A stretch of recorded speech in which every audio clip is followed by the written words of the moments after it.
میدونیم که قالب صورت‌ها ناقرینه است. طراحی که مهمترین بخشش قرینه سازیه.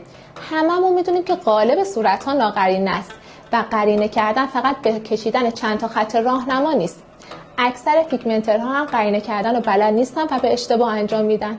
امروز میخوام بهتون بگم چه کاری انجام بدین که مشتریهاتون شب عید ازتون راضی باشن.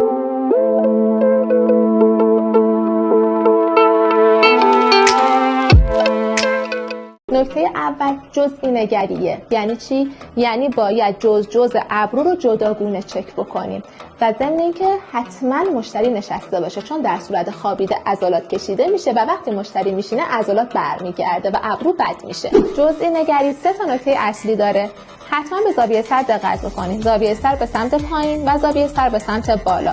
قسمت انتهای ابرو رو نگه میداریم، 8 ابرو، و تاج رو نگاه میکنیم.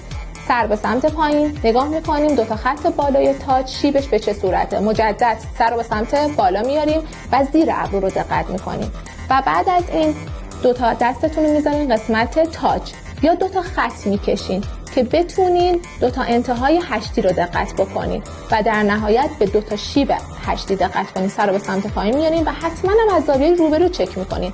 این چک کردن های جزئی باعث میشه در نهایت کوچکترین خطاها رو ببینین و رفع بکنین و 2 تا ابروی قرینه داشته باشین.